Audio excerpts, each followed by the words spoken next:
Our next speaker is Leah Stuart. Leah is a chartered civil engineer and head of transport at Civic Engineers, and she works on bus networks, regeneration design and public realm. And she's recently been working on the derelict Rutland Mills in Wakefield, regeneration of Park Hill in Sheffield, the Glasgow Public Realm Design Guide, and Leeds Open Space Strategy. And she's a member of the Yorkshire Design Review panel. Over to you. Thank you. Hello, everyone. I want to talk today about engineering livable towns, and moving on from what Ian was talking about. He was talking about how. I want to talk firstly sort of about the why, about what our streets are for.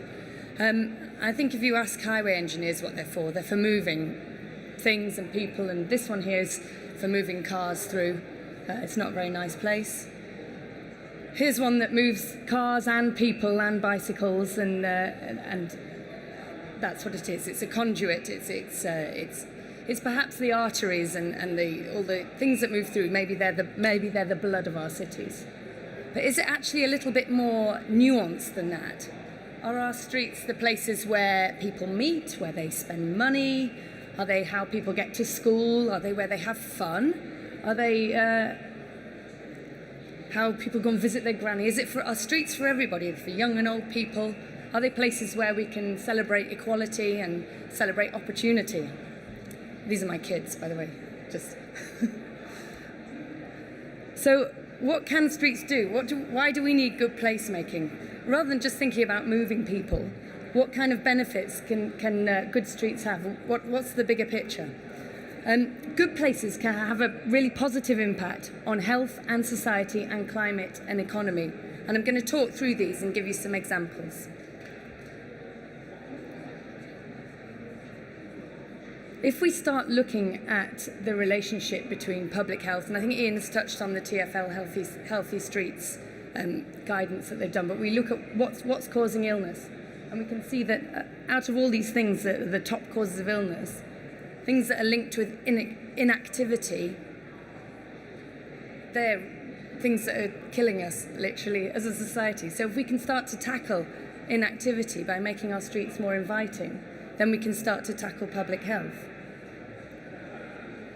This is a survey that Transport for Greater Manchester did on how people travel around the town. And we can see that a lot of journeys are less than 5 kilometres in length. And I think it's 75% of those less than 5 kilometres are undertaken by car.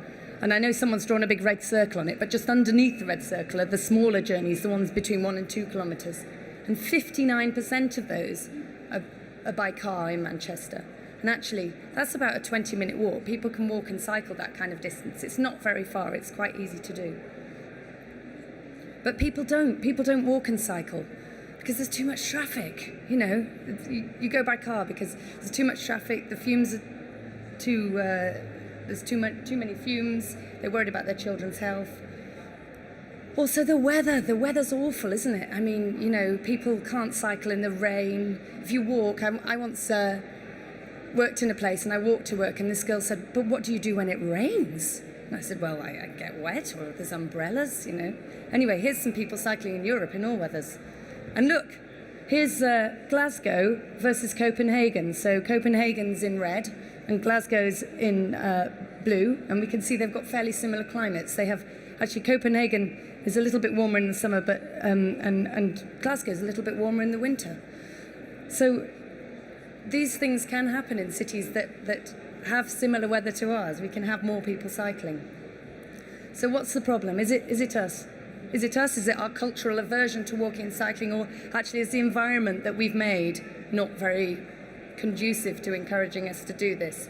How can we engineer places where traffic isn't the priority? And if we change our streets to less hostile environments, would we walk and cycle more? This is, at the moment, we have a bit of a chasm. This slide here very much reminds me of this in Glasgow here. So this is Argyle Street, and you can see again, it's sort of what Ian was saying about traffic falling during the day because of the way we're managing our cities and restricting traffic and maybe just allowing buses in, for instance. But if you look here, there's about, 25 people on the pavement in the foreground there, and there's 3 or 4 vehicles. Yet all that space in the middle is devoted to those vehicles. So how about we change that and we create something that's much more inviting, and we've got a cycleway there, and we've got some sustainable drainage there, and we've got a bus corridor, and we've got places for people to stop and pause and interact and talk to each other. And that sort of thing, this kind of scheme, this is in the Glasgow Avenues scheme, which is currently underway at the moment, that can really start to change behaviour. And when you start to invest in the public realm, you can start to change behaviour and attitudes, and you can have a real social impact. As human beings, we need kind of lots of things to keep us interested, and we can do that by designing our public realm in such a way as so that it smells and feels and sounds and has a positive impact on our mental health. So if we use our senses as a design consideration, it can be really positive. We also need to be socially inclusive. Streets are for everyone. This is a document by the CIHT that looks at lots of different schemes. It's a very good document. And we can start to accommodate different vulnerable users in our street. This is the Glasgow Disability Alliance, who've been working with us on the Avenues project. And we can start to be more socially inclusive. We can make sure that people are less isolated, less lonely, give more people more opportunities to come out, give more people more independence. This is a case study in Poynton, which is where we've implemented a scheme, and this has really changed behaviour. So it's changed behaviour of the people and of the people who live there and the people who move through it as well. There's a great deal more courtesy and interaction between pedestrians and cars, for example, and cyclists. There was a tweet last week about this place. A woman's daughter had said to her, where's that place with the nice roads, where the pavements go across the road and where the cars stop? And this is a child who really appreciated the design that we've got there. But we're still moving big vehicles through, but they're guests in a space for people, rather than just being able to motor through as fast as they like. And we're getting cars giving way, we're getting people feel more confident about crossing the road. This is a case study in Altrincham near Manchester. This is before it was labelled a ghost town by The Sun in 2010. And then in 2018, it was declared the best place to live. So what we've had here, we've got reduced vehicle speeds, we've got more people coming through, we've got a lot fewer empty shops. That shop on the right there has been let now, so it wasn't before. It was about 30% shop vacancy rates. So it's gone from a ghost town to the best place to live. Here's the Market Street there. Again, massive areas devoted to vehicles, but actually what's happening there is the interactions and the exchanges. And here's the latest image of it, showing a space for people. It's been incredibly successful, and we've got some real measurable benefits from it. It's a little bit small, you might not be able to see, but what these wheels show is that there's been an increase in footfall, there's been a reduction in crime, there's been more planning applications, and there's a much better economy because more people are renting businesses, more shops are open.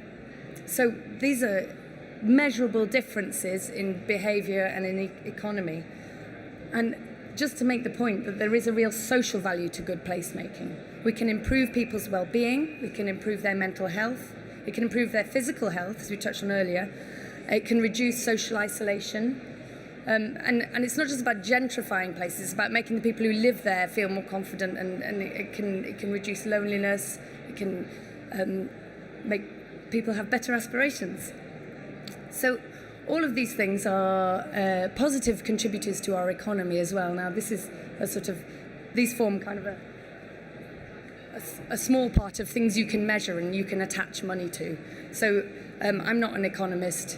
You can read some of those things, but there's economic benefits of schemes like Altrincham, where we've seen more people in work. There's 90 new jobs created there, for example, so they're paying more tax.